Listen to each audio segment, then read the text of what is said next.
পাণ্ডবেশ্বরের BJP বিধায়ক জিতেন্দ্র তিওয়ারি কর্মীদের উদ্দেশ্যে বিস্ফোরক মন্তব্য করেছেন।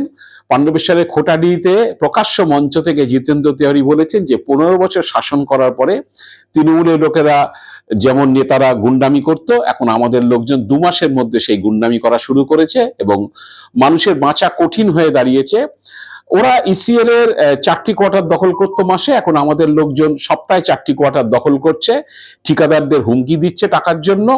তো এখানে থেমে থাকেননি, বলছেন যে কিছু নেতা সেফ নেতা নেই, এখন কালেকশন মাস্টার হয়ে গিয়েছেন। ভোটের আগে 2000 টাকা খরচা করলে আমাকে বারবার করে ফোন করতো, এখন 50,000 টাকা খরচা হয়ে যাচ্ছে, কিন্তু তারা ফোন করছেন না। কিন্তু এই টাকা আসছে কোথা থেকে? একই সঙ্গে তিনি বলেন যে তৃণমূল যা করতো আমাদের ছেলেরা এখন তাই করছে। 2 মাসের মধ্যে আপনাদের যে দেখে মানুষ ভয় পাচ্ছে। ভোটের আগে হচ্ছে যেসব পোশাক, মোবাইল, গাড়ি ব্যবহার করতেন, 2 মাসের মধ্যে হঠাৎ কিভাবে এত পরিবর্তন? মানুষ কিন্তু এই জন্য বিজেপিকে ভোট দেয়নি। একেবারে বলছেন যে নিজেদের থানার ওসি ভাবছেন, কোনো মহিলার প্রতি অত্যাচার হলে তিনি থানায় অভিযোগ করলে বলছেন যে আপনারা দেখে নেবেন। কলিয়ারিতে কোনো সমস্যা হলে ইসিএল এর জিএম এজেন্টরা দেখবে, আপনারা কেন দায়িত্ব নিচ্ছেন এসব?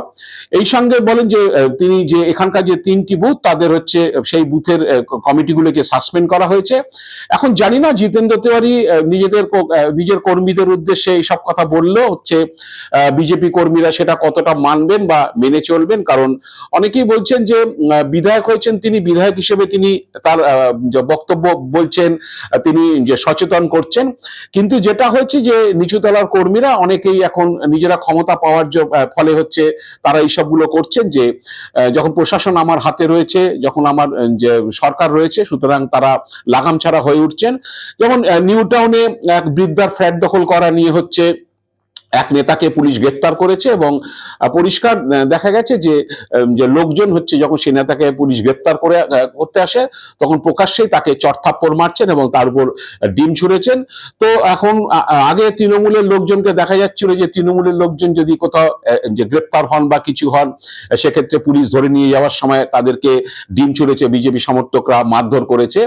এখন 2 মাসের মধ্যেই কয়েকজন বিজেপি নেতার কর্মকাণ্ডে লোকজন বিরক্ত এবং বিজেপি কর্মীরাও বিরক্ত। তারাও হচ্ছে এখন বিজেপি নেতাদের ছাড় দিচ্ছেন না, যা নিউ টাউনে দেখা গিয়েছে।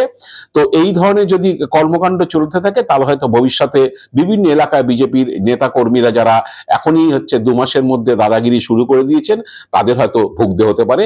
দেখা যাক ভবিষ্যতে কি হয়।